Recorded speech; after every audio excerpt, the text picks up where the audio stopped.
പറയാത്തത് കൊണ്ടാണ്. തന്നെയല്ല ഇവിടുത്തെ പിള്ളേർക്ക് പറഞ്ഞു എന്തുവാ അതിന് പറയുന്നത്, ഇവിടുത്തെ പിള്ളേര് കള്ളത്തരമില്ല. ഓർണോ ഒരു ഇംഗ്ലീഷ് ഇരിക്കട്ടെ, തെറ്റിയോ? ഇരിക്കട്ടെ ഒരു ഇംഗ്ലീഷ്. ചോറ് വേണോ? വേണ്ട. വേണ്ടെന്ന് പറഞ്ഞാൽ വേണ്ട. നമ്മൾ വേണ്ടെന്ന് പറഞ്ഞാൽ പിന്നെ നോക്കുക അവർ വിളിക്കുന്നുണ്ടോ. നമുക്കെല്ലാം സൂത്രമായിരിക്കുന്നത് കൈ പോലെ അല്ലേ. വേണ്ട, ചോറ് വേണ്ട. പിന്നെ നമ്മളിങ്ങനെ നോക്കാം. അവർ ഇവിടുത്തെ പിള്ളേർ പിന്നെ വിളിക്കുകയല്ല. സായിപ്പന്മാരും അങ്ങനെ, അതാ നല്ലതാണ്. പിന്നെ നമ്മളിരുന്ന് മോരടും വിളിക്കാൻ വേണ്ടിയാണ്. അപ്പൊ ഞാന് എന്റെ അഭിപ്രായം കൊണ്ട് പറയാം, ഈ പിള്ളേർക്ക് നിങ്ങൾ ശരിക്കും പറഞ്ഞു കൊടുത്തേ. ഒരേറ്റവും ശ്രേഷ്ഠരാണ്. നമ്മളെക്കാൾ നന്നായിട്ട് അവര്, പക്ഷെ നമ്മൾ പറഞ്ഞു കൊടുക്കുന്നില്ല. അല്ല, പറയേണ്ട വിധത്തിൽ പറയുകയും ചെയ്യണം. നിങ്ങൾ പറഞ്ഞു കൊടുത്തേ, നന്നായിട്ട് അവര് സ്തോത്രം, കർത്താവിൽ പ്രസിദ്ധരാണ്. അപ്പൊ ഇത്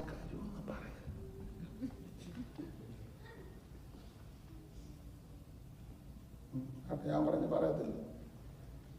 ഞാൻ പ്രസംഗിക്കാൻ ഇതിന് സ്റ്റേഡിയം നിന്ന് പോകുന്നു. കാരണം അവിടെ ഇരുന്ന പുള്ളി ഞാൻ ജിപ്പായി പിടിച്ച് വലിച്ചാനാണ്.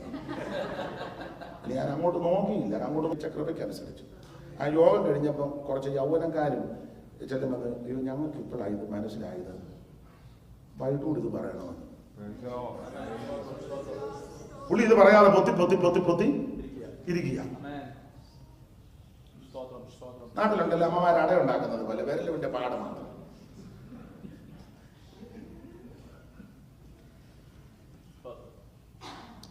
ഇത് പറയാൻ എങ്ങനെ കേൾക്കും, കേൾക്കാൻ എങ്ങനെ വിശ്വസിക്കും? വിശ്വസിച്ചാൽ ദൈവാത്മാവ് അകത്ത് ഇടപെടുന്നത് ദൈവത്തിന്റെ മഹത്വം. അല്ല, വെളിപ്പാട് പുസ്തകത്തിലും അങ്ങനെ കേൾക്കാൻ ചെവിയുള്ളവൻ അങ്ങനെ എഴുതിയേക്കുന്നത്. ചെവിയുള്ളവൻ കേൾക്കട്ടെ. ഞാൻ പറഞ്ഞത് എല്ലാവരും അനുഗ്രഹിക്കപ്പെടും, അവരനുസരിക്കും. നമ്മളെക്കാളൊക്കെ നന്നായിട്ട് വരും ദൈവത്തിന് മഹത്വം. അപ്പൊ ഇവര് ഇതെല്ലാം വിട്ടേച്ച് ഈ യേശുവിന്റെ പുറകെയാണ്. അപ്പൊ ആരംഭത്തിൽ വളരെ തീക്ഷ്ണതയോടെ വന്നവരായി. അവരുടെ തീക്ഷ്ണതയുടെ വിശേഷതയാ നമ്മൾ രാവിലെ വായിച്ചല്ലോ. വിശുദ്ധന്മാരെ ശുശ്രൂഷിക്കുന്നതിനാലും ശുശ്രൂഷിച്ചതിനാലും നന്നായിട്ട് ഒരു കർത്താവിന്റെ പേരിലേക്ക് ചുമല് കൊടുത്തവരാ. മാത്രമല്ല ആരംഭ സമയത്ത് വളരെ നിന്നയും പീഡയും സഹിച്ചവരാ. 10:32 വായിച്ച്. എബ്രായ ലേഖനം 10:32. എന്നാൽ നിങ്ങൾ പ്രകാശനം ലഭിച്ച ശേഷം നിന്ദകളാലും പീഡകളാലും കൂത്തുകാഴ്ചയായി ഭവിച്ചും ആവക അനുഭവിക്കുന്നവർക്ക് കൂട്ടാളിയായി തീർന്നു. ഇങ്ങനെ കഷ്ടങ്ങളാൽ വളരെ പോരാട്ടം കഴിച്ച പൂർവ്വകാലം ഓർത്തുകൊള്ളുവൻ. എന്നാൽ നിങ്ങൾക്ക് പ്രകാശനം ലഭിച്ച ശേഷം, അത് രക്ഷയിൽ വന്ന കാര്യമായി പറയുന്ന പ്രകാശനം, സാക്ഷാൽ വെളിച്ചം യേശു ക്രിസ്തു. അവിടുന്ന് പറഞ്ഞല്ലോ, ഞാൻ ആ ലോകത്തിന്റെ വെളിച്ചം. യേശുവാണ് സാക്ഷാൽ വെളിച്ചം. നിന്റെ ജീവിതത്തിന്റെ അന്ധകാരം മാറണമെങ്കിൽ വെളിച്ചമാകുന്ന യേശുവിനെ രക്ഷിതാവായി സ്വീകരിക്കണം. നിന്റെ കുടുംബത്തിന്റെ അന്ധകാരം മാറണമെങ്കിൽ സാക്ഷാൽ വെളിച്ചമാകുന്ന യേശു നിന്റെ വീട്ടിൽ വരണം. ദേശത്തിന്റെ ഇരുൾ മാറണമെങ്കിൽ ആ സാക്ഷാൽ വെളിച്ചമായ യേശു ദേശത്ത് ഉയർത്തപ്പെടണം. അവിടുന്നാണ് സാക്ഷാൽ വെളിച്ചം. യേശു വെളിച്ചം. അതുകൊണ്ട് യേശുവിന്റെ ഇടക്ക കൊണ്ട് മെഴുകുതിരി ഒന്നും കത്തിക്കണ്ട. യേശുവെ ഇരുട്ടത്തിരിക്കുക, 2 തിരി. എവിടെ പോകുന്നു? യേശുവിനെ ഇച്ചിരി വെളിച്ചെണ്ണ ഒഴിച്ച് കത്തിക്കാൻ പോവാ. എന്തിനാ?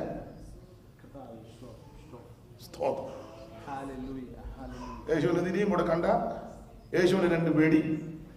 എന്തിന്? ഞങ്ങളുടെ ആനയുടെ സാറ് പറഞ്ഞു, ഇടി വെട്ടിക്കുന്ന ദൈവത്തിനാണോ അതിന്റെ പേടി? ഒരൊറ്റ ഇടി വെട്ടുമ്പോൾ മുഴുവൻ കിടുങ്ങുക. എന്നാലാ നമ്മള് 50 രൂപയ്ക്ക് ഒരു വീട. അരിയും വേണ്ട, മധുരം വേണ്ട, പൊരിയും വേണ്ട, കോഴിയും വേണ്ട, പശുവും വേണ്ട, കിടാവും വേണ്ട, ഒന്നും വേണ്ട. ദൈവത്തിന് നിന്നെ മതി. അതായത് ഞാൻ കൈ പൊക്കാനൊന്നും പറയിപ്പിക്കുകയല്ല. ഇരിക്കുന്ന ഇരിപ്പ് പറ, യേശുവേ എന്നെ അവിടുത്തെ സന്നിധി സമർപ്പിക്കും. അവിടുത്തെ മകനാക്കി മകളാക്കി തീർക്കണം. എന്റെ ഉള്ളത്തിലേക്ക് ആക്കി എഴുന്നള്ളി വരണം. എന്നെ രക്ഷിക്കണം. ആര് പ്രാർത്ഥിക്കും അവരെ യേശു രക്ഷിക്കും. അവന് രക്ഷിക്കാൻ കഴിവുള്ളവനാണ്. ദൈവത്തിന് മഹത്വം. ഈ പ്രകാശനം ലഭിച്ചു എന്ന് പറഞ്ഞാൽ രക്ഷയിൽ വന്നു, കൃപയിൽ വന്നു. എന്നാൽ നിങ്ങൾക്ക് പ്രകാശനം ലഭിച്ച ശേഷം നിന്ദകളാലും പീഡകളാണ്. നമ്മൾ ഈ കൃപയിൽ വന്നു കഴിയുമ്പോൾ നിന്നയും പീഡയൊക്കെ ഉണ്ട് കേട്ടോ, ഉണ്ട് ഉണ്ട്. ഇപ്പോഴത്തെ ആൾക്കാർക്ക് അങ്ങനെ വലിയ നിന്നയും പീഡയൊന്നും. ഓ,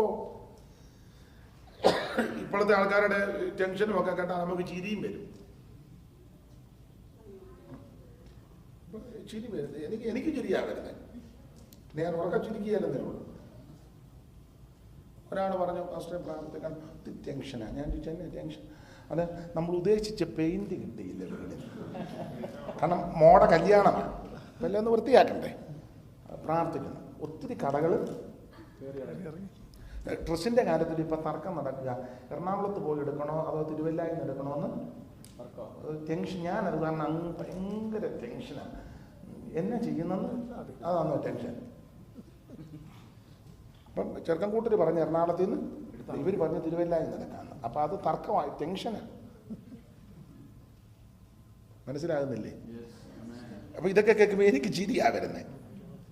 ദൈവമേ, പണ്ട് ഒരു പെൺകുട്ടിയെ വിവാഹം കഴിക്കാൻ ചിലപ്പം ഡ്രസ്സ് എടുത്തു കൊടുക്കുന്നത് നിവൃത്തിയില്ല. ചിലപ്പം കൂട്ടുവിശ്വാസിയോ കൂട്ടുവേലക്കാർ പറയും, സാറാമ്മയെ പേടിക്കണ്ട, കൊച്ചിൻ്റെ കല്യാണ ഡ്രസ്സ് ഞാൻ ചിലർക്ക് എടുത്തു കൊടുത്തിട്ടുണ്ട്. വളരെ ബുദ്ധിമുട്ടി കൂടെ പോയവർ എടുത്തു കൊടുക്കും. ഒന്നല്ല, പലർക്ക് കൊടുത്തു ഉണ്ട്. ഒന്നും രണ്ടും പേർക്കല്ല, വളരെ ബുദ്ധിമുട്ടിക്കൂടെ. അങ്ങനെയൊക്കെ അന്നേരം നമുക്ക് ടെൻഷൻ തന്നെയാണ്. കരിക്കിനേത്തിൽ നിന്ന് എടുക്കണോ? അതിപ്പോൾ ഇനി എടുക്കാനൊക്കെ ഒന്നും തോന്നുന്നില്ല. പിന്നെ നിങ്ങൾ നാട്ടിൽ പോകുമ്പോൾ എവിടെ? മഹാലക്ഷ്മിയിലാണോ? അമ്മാമിക്കാരോ? എവിടെ? മഹാലക്ഷ്മി ആണോ അതോ ശീമാട്ടിയാ? അവിടെ റെഡിയാർക്കൊക്കെ പോകുന്ന നല്ലത്. കുറ്റമല്ല ഈ പറഞ്ഞേ. ഇപ്പോഴത്തെ ആൾക്കാരുടെ ഓരോ വിഷയങ്ങൾ കേൾക്കുമ്പോൾ നമുക്ക് പറഞ്ഞു ഓടിയെടുക്കണമെന്ന് പറഞ്ഞു. പക്ഷെ വേറെ സിസ്റ്റർ വന്നാണ് പ്രാർത്ഥിച്ചു പറഞ്ഞു BMW കാണുന്നതെന്ന് പറഞ്ഞു.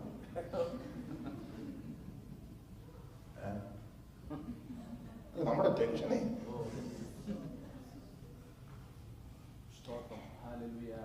സൈക്കിള് പോലും ഇല്ലാതെ ഒരുത്തം ഭാരപ്പെടുക. ഒരു ബ്ലൗസ് പീസിന് തുണിയെടുക്കാൻ ബുദ്ധിമുട്ടുന്ന മാതാക്കളും ഉണ്ട്. ഉണ്ടെന്ന് ഞാനൊരു കാര്യം പറയാം, നിങ്ങൾ യോജിക്കുമോ? എനിക്ക് അങ്ങനെയുള്ള ടെൻഷൻ ഇല്ല. ഞാൻ നാളെ ഒരിക്കൽ പറഞ്ഞു, എനിക്ക് ഒരു വിഷയവുമില്ല എന്നിങ്ങനെ പറഞ്ഞു. എൻ്റെ അമ്മ പറഞ്ഞു, എന്തോ ഭാരപ്പെടാൻ, രാവിലെ കുളിയും കഴിഞ്ഞ് വേറെ ദിവസമായിട്ട് ഇങ്ങനെ അങ്ങ് നടന്നാൽ പോലെ. ഞാൻ അന്നേരം പറഞ്ഞു, നല്ല നിങ്ങൾ വർത്താനം പറഞ്ഞ വളരെ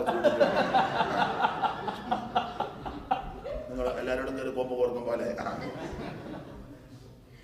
പ്രശ്നങ്ങളൊക്കെ ഒത്തിരി ഉണ്ട്, പക്ഷേ അത് പരിഹരിക്കാൻ കഴിവുള്ളവനെ അല്ലേ സേവിക്കുന്നത്, അല്ലേ? നിങ്ങൾക്കറിയാമല്ലോ, നമ്മളൊത്തിരി ഭാരം ചുമന്നുകൊണ്ട് നടക്കാതിരിക്കുന്നതാണ് നല്ലത്. ചുമക്കാന്ന് പറഞ്ഞിട്ടുണ്ടല്ലോ. ഇവിടെ ചൂട് വരുന്നതിന് 10-18 മണിക്കൂറുണ്ട്. ഗൾഫിൽ പോകുന്നത് പറയാം, അതാകുമ്പോൾ പെട്ടെന്ന് മനസ്സിലാകും. കേരളത്തിൽ നിന്ന് ഗൾഫിലോട്ട് പോകാൻ 3-4 തോമാച്ചാൻ ബഹറിലായിരുന്നല്ലോ വർഷങ്ങൾ. നിങ്ങൾക്കൊക്കെ അങ്ങോട്ടാകുമ്പോൾ 4 മണിക്കൂർ അങ്ങേയറ്റം പോയാൽ അല്ലേ? 4. വീട്ടിൽ നിന്ന് നമ്മൾ ലഗേജ് കൊണ്ടുപോകും. പണ്ടൊക്കെ പേരുമൊക്കെ എഴുതുമായിരുന്നു. പേരുമൊക്കെ എഴുതി കൊച്ചി ടു സൗദി പേരും എഴുതും. തെറ്റാതിരിക്കാനാണ്. അപ്പൊ ഈ ലഗേജ് വിടുന്ന സ്ഥലത്ത് ചെല്ലുമ്പം ലഗേജ് ഇങ്ങനെ വിടും, അതങ്ങ് പൊക്കോളും. പരിജ്ഞാനവും വിവേകവും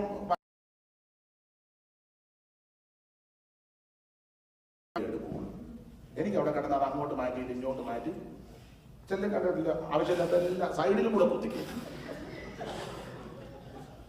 ചെല്ലേ കണ്ടില്ലേ? നാട്ടിൽ നിന്ന് പോരാൻ നേരത്ത് വേണ്ടപ്പെട്ടത് അമ്മാമ്മ വീട്ടിൽ വറുത്ത് ഉപ്പേരിയോ ആണല്ലോ, എന്നാൽ അതുകൊണ്ട് അങ്ങോട്ട് വെച്ചു. ഇറങ്ങാൻ നേരത്ത് ചമ്മന്തിപ്പൊടിയും കൊണ്ട് തന്നു 2 കിലോ. കിട്ടിയതെല്ലാം മേടിച്ചു. എയർപോർട്ടിൽ ചെന്നപ്പോൾ 30 കിലോയാ, 43 കിലോ. എന്ത് ഗ്രഹപ്പഴയാണെന്ന് ഓർത്തു. പിന്നെ അവര് പറഞ്ഞു മാറ്റി. പിന്നെ അവിടെ കിടന്ന് കിറ്റുമാണ്.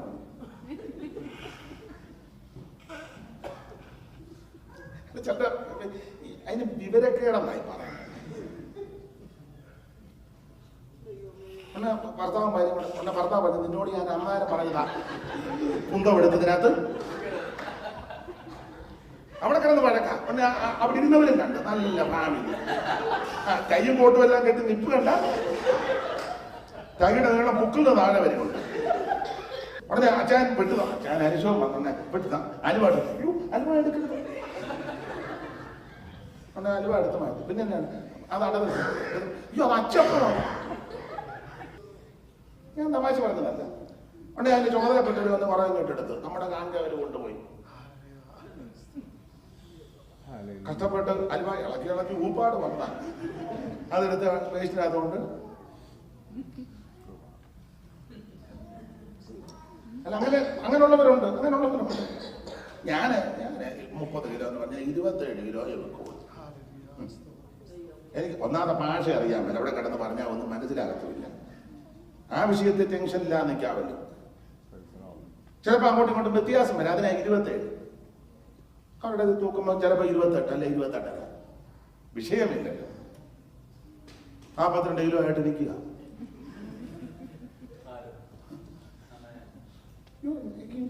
എനിക്കത് വിദ്യാഭ്യാസം കൂടുന്നതുകൊണ്ടാണോ? നാട്ടിലൊക്കെ ഉണ്ട്, അറിവ് കൂടുമ്പോൾ മട്ടുണ്ടാകുന്ന ആൾക്കാരുണ്ട്. ഒരാൾ ഒരിക്കലും ഇങ്ങനെ പോയപ്പോൾ എന്നോട് പറഞ്ഞു ഭയങ്കര വിദ്യാഭ്യാസമുള്ള ആളാണ് പറഞ്ഞു. പുള്ളിയെ പോലെ വിദ്യാഭ്യാസമുള്ളവരോട്ട് കുടുംബത്തിലും ഇല്ല, പിന്നെ ചെയ്യാനാ കൂടിയിട്ടും കുഴപ്പമാണ്.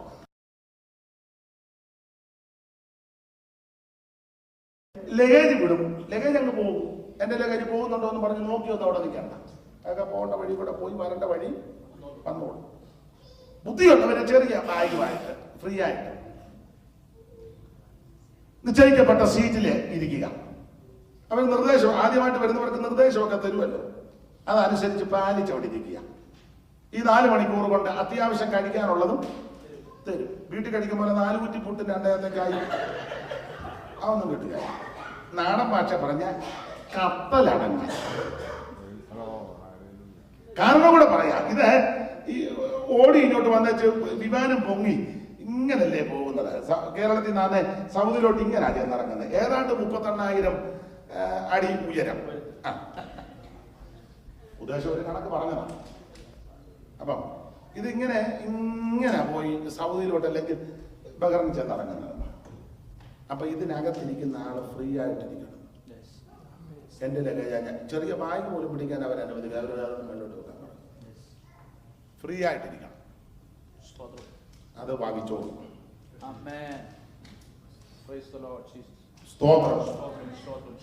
അപ്പൊ ഇങ്ങനെ വിദേശ രാജ്യത്ത് ചെന്നിറങ്ങുന്ന ആൾക്കാർ അത്രയും ഫ്രീ ആകണമെങ്കിൽ ദൈവമക്കൾ പോകാൻ പോകുന്നത് ഇങ്ങനെ അങ്ങോട്ടാണ്.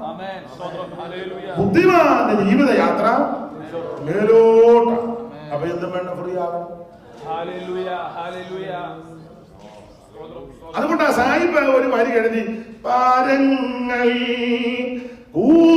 കൂടുന്ന ദീന് ഒന്നും വേണ്ട. പാടിക്കച്ചാകത്തൊന്നുമില്ല. അപ്പൊ നിങ്ങൾ എനിക്ക് വേറൊരു പാട്ടുമായി വന്നില്ലല്ലേ? നല്ല പാട്ടാണ്. ഈ തെറ്റിദ്ധാരണയുണ്ട്. ഈ പാട്ടിനെ പറ്റി നാഗൽ സാഹിത്യത്തിന്റെ പാട്ടാണ്. ഇതിനെപ്പറ്റി ഞാൻ മനസ്സിലാക്കിയിരിക്കുന്നത് അതങ്ങനെയാണ്. ഈ യൂറോപ്യൻ രാജ്യങ്ങളിലെ വിവാഹ ജീവിതത്തിൽ പ്രവേശിച്ച് കഴിക്കുമ്പോൾ അവര് ഭാര്യയും ഭർത്താവും കൂടെ ഹണിമൂൺ, അതിന് മലയാളത്തിൽ എന്താ പറയുന്നത്? മധുവിധു. ആട്ടെ, മധുവും വിധുവും കൂടെ ഇങ്ങനെ പോകും. അപ്പൊ അവര് കൂടുതലും ഉദ്യാനത്തിലൊക്കെയാ, പൂന്തോട്ടം. അപ്പോൾ ഈ പൂന്തോട്ടത്തിൽ കൂടെ പോകുമ്പോൾ ഈ ട്യൂണാണ് അന്നേരം കൊടുക്കുന്നത്. അത് ഇംഗ്ലീഷ് ട്യൂണാണ്. നമുക്ക് ഈ ട്യൂണ് കേൾക്കുമ്പോൾ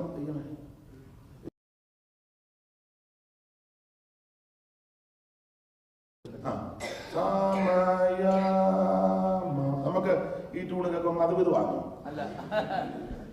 ചങ്കിടി പൾസ് റേറ്റ് കൂടുന്നു. അപ്പൊ ഇവര് ഈ ട്യൂൺ അന്നേരം കൊടുക്കുന്ന ട്യൂണാണ്. അപ്പം നല്ല പാട്ടാണ്. ആ പാട്ടിന്റെ വരി സായിപ്പത്ത് നല്ല ജർമ്മനിയിൽ നിന്ന് സായിപ്പ് കേരളത്തിൽ വന്ന് മലയാള ഭാഷ പഠിച്ചിട്ട് ഇപ്പോഴും പാടുമ്പോൾ ജീവൻ തുടിക്കുക. അന്നേരം നമ്മുടെ മലയാളത്തിൽ തന്നെ അവിടെ തന്നെ ജനിച്ച് വളർന്ന് ജീവിച്ചവർ ചില പാട്ട് എഴുതി വെച്ചിട്ടുണ്ട്. എൻ്റെ ദൈവമേ, സ്തോത്രം. പാട്ടാന്നൊന്നും പറയാം, സ്തോത്രം. അവിടെ ഞാൻ ഭാഗം വിടുന്നു. അപ്പൊ വരി ഇങ്ങനെ: പാരങ്ങൾ കൂടുന്നതീന് ഒന്നും വേണ്ട യാത്രയിൽ, പാരങ്ങൾ കൂടുന്ന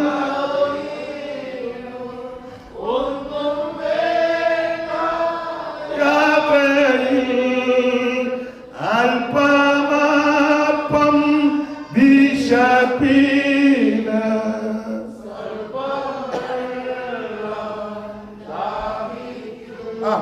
എന്ത് നല്ല വരികളാണ്.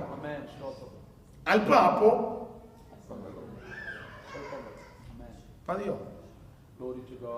കൊള്ളാം. ഫ്രിഡ്ജ് തുറന്നാ മുട്ട താഴെ വീഴും. അന്നേരം അല്പം സ്തോത്രം. ഇവിടെ അങ്ങനെയൊക്കെ ഒക്കുള്ളൂ. ഇതെല്ലാം നമ്മൾ 2 മാസത്തതെല്ലാം ഫ്രീസറിൽ ഇരിപ്പുണ്ട്. എന്നിട്ട് നമ്മൾ പാടുന്നതിനാ: അന്നു ഞങ്ങൾക്കുള്ളതെല്ലാം തന്നു.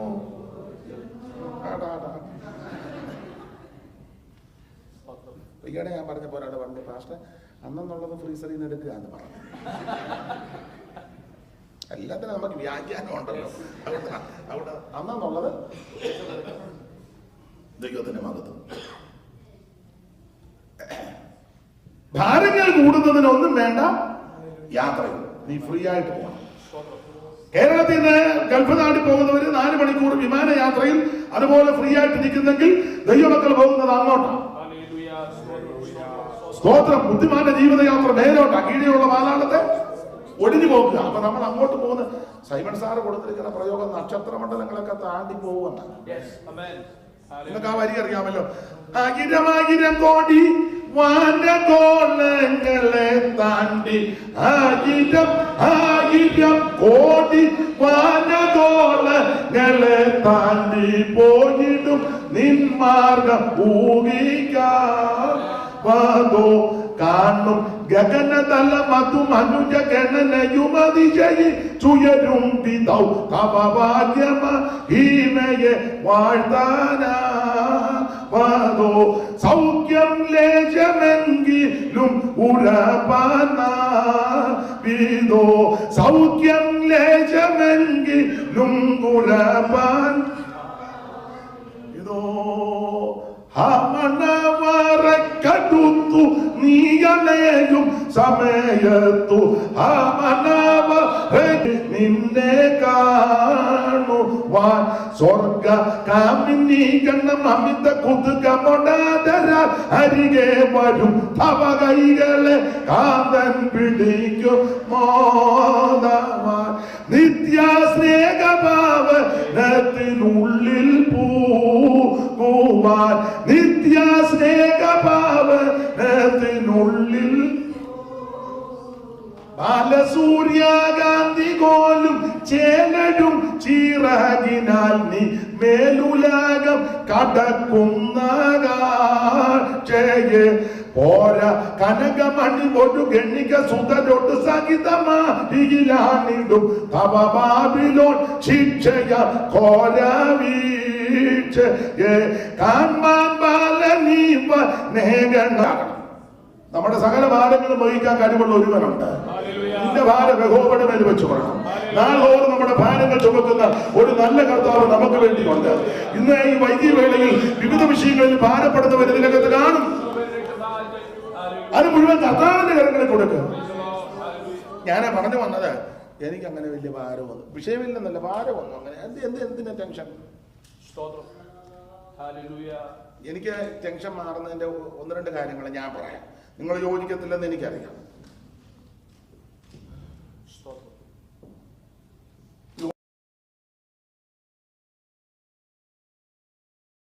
അധികം മഹത്വപ്പെടുത്തുന്നതിന്റെ കാരണങ്ങൾ നിങ്ങളും അങ്ങനെയൊക്കെ ആയിരിക്കാം. ഇപ്പൊ ഈ ഡ്രസ്സ് അത് തന്നെ ഇടാനും ഉടുക്കാനും എനിക്ക് ദൈവം ആരോഗ്യം തന്നില്ലേ?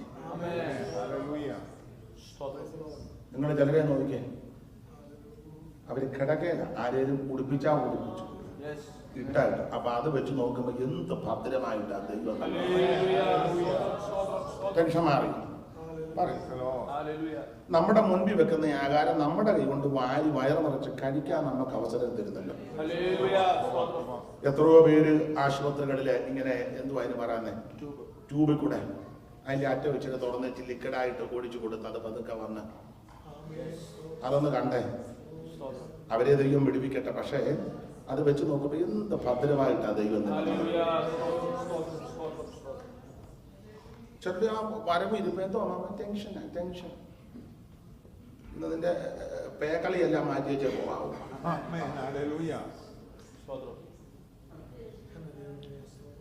അനേകര് കിടക്കാൻ ഇടമില്ലാതെ ഭാരപ്പെടുന്നു. നമുക്കും ഇപ്പൊ കിടക്കാൻ ഇടമുണ്ട്, പക്ഷെ കിടക്കാൻ ആളില്ല. 5 മുറിയുണ്ട്, പക്ഷെ എന്നാ ചെയ്യാൻ? എന്നോട് ഒരാൾ ഇവിടെ തന്നെ പറഞ്ഞു 9 മുറിയുണ്ടെന്ന് പറഞ്ഞു. പിള്ളേരെന്ത്? അവർക്ക് 9 വീടുണ്ട്. അവർക്ക് 9 വീട് വേറെ 9 പേർക്കും. ഇവിടെ എത്ര? ഇത് 9 മുറി. കിടക്കാൻ എന്നിട്ടും ജംഗ്ഷനാ. എന്നിട്ടും ആ നോട്ടോ ഇരിപ്പം കണ്ട ദൈവത്തിന് മഹത്വം. എന്തോ മാറ്റം.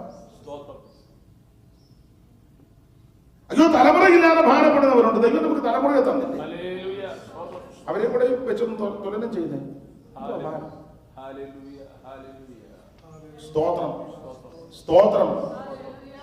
അനേകർ ശ്വാസം കിട്ടാതെ വിഷമിക്കുക കൃത്രിമമായിട്ടേ. ചിലർ വീട്ടിൽ തന്നെ ഓക്സിജൻ വെച്ച് കൊടുത്തിരിക്കുക. ദൈവം അവരെ വിടിവിക്കട്ടെ. എടാ, നാളത്തെ എന്താണെന്ന് നമുക്കറിയത്തില്ല. ഇത് കർത്താവിന്റെ കരങ്ങളില്ല. ഇന്ന് വരെ തടസ്സം കൂടാതെ ശ്വസിക്കാനും വിശ്വസിക്കാനും ഒക്കെ ദൈവം കൃപ തന്നില്ലേ? ഓർത്തോർത്ത് ദൈവത്തിന് മഹത്വം കൊടുക്കുക. ഹല്ലേലൂയ.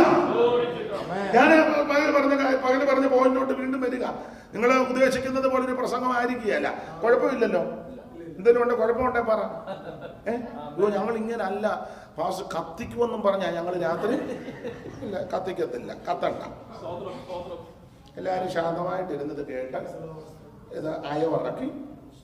ഞാൻ എപ്പോഴും ഞങ്ങളുടെ ചർച്ചിലും പറയും, യോഗത്തിന് ബഹളമല്ല വിഷയം. ഓരോ യോഗം കഴിയുമ്പോഴും നമ്മുടെ ജീവിതത്തിന് മാറ്റം വരണം. ബഹളമല്ല. നമ്മളങ്ങോട്ട് വന്നത് നമ്മൾ അടിച്ച് പെരുകി തുള്ളി ചാടിച്ച് അത് പൊട്ടിച്ച് ഇത് പൊടിച്ച് കുടിക്കാൻ വെച്ച വെള്ളവും തട്ട് ദൂരെ കണ്ട് മൈകിന്റെ ചാണ്ടെടുത്ത് കൂടോട്ട് പറഞ്ഞ് നേരെ ഇരുന്ന തക്കമേ തള്ളി താഴെ ഇരുന്ന് തക്കമേ അവിടെ കളഞ്ഞു.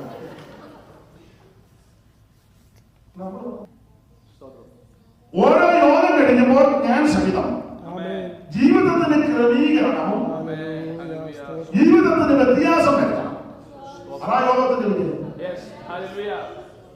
യോഗത്തിന്റെ വിജയമാണ്.